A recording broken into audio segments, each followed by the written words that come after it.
Good morning, everybody. Welcome to this week's episode of The County Seat. I'm your host, Chad Booth.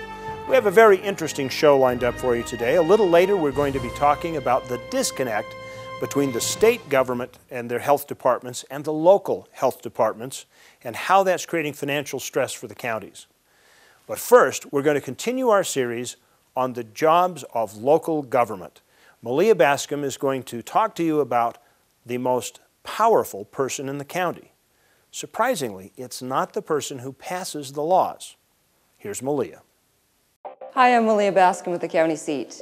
Do you know who the ultimate authority is in your county? No. I have no idea.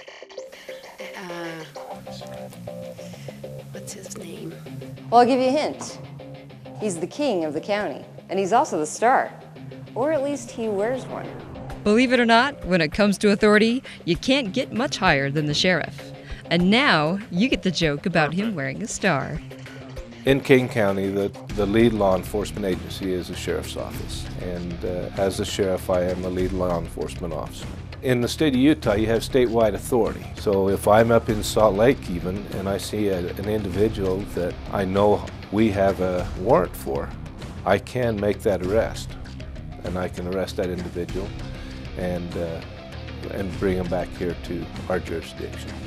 Now, I bet you're saying to yourself, okay, I know what the sheriff does. But a more accurate statement would probably be, you think you know what the sheriff does. A simple, arrest the bad guys really doesn't cover it. When it comes to sheriffs and deputies, their responsibilities dwarf most other forms of law enforcement. We wear a lot of hats. We're in charge by statute of maintaining a jail. Also, all civil service in the county, which is, your court orders, service of court orders. Which is, civil in nature, animal control, the list goes on our responsibilities. But most of our job is public safety. Each one of my deputies in Kane County have a pickup truck, and in that truck they carry gas, oil, water, food, because our county is mostly rural. Their duty is to be outside of the cities, so they drive around. If somebody's stuck, they get them unstuck. If they're broke down, they help them with water or gas or to get in touch with a tow truck. So our responsibility, different than most law enforcement, is helping people. Sometimes helping those people is a lot more difficult than it sounds. While your local city police force measures response time to, say, a 911 call in minutes, sheriffs often have to measure theirs in hours. But that's not to say they're any less effective in what they do.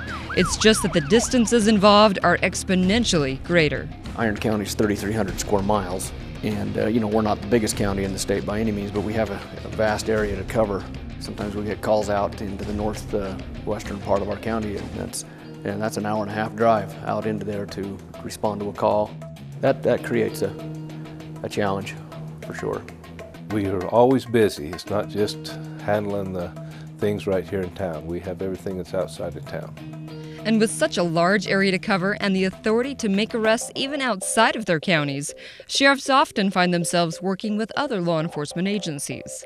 While for the most part these encounters are handled as two forces working together, with whomever, the local sheriff or police chief may be, taking the lead, in cases involving federal lands, as is common in rural counties, the question of jurisdiction can sometimes be a bit more contentious. We like working with the federal government, but at times, but at times we have not actually seen eye to eye as far as who's actually in charge, and that is the county sheriff. This point of authority was clarified last year when the legislature passed a bill that clearly defines the relationship between local sheriffs and federal officers or rangers. According to the law, federal agents and rangers can only enforce state laws under the authority of the county sheriff. In other words, to enforce a state law, the federal officer must be deputized. They're here to protect, they're here to serve, but they're also here to lend a helping hand when needed. They protect our courts, guard our prisoners, and most of the time they don't get the credit they deserve. They are your county sheriffs. So the next time you're asked who the ultimate authority is in your county, you'll know it isn't the local constable, federal employee, or even the mayor. Ultimately the sheriff has concurrent jurisdiction countywide. He can the sheriff department can enforce laws border to border on the county, even inside the cities, but we normally stay out of the cities because they have their own police coverage. We don't need to double it up. The only boundaries that we have are the county limits. So we can enforce the law in municipalities. Our only restriction is our counties. Well, there you have it. There's the scoop on the long arm of the law. For the county seat, I'm Malia Bascom.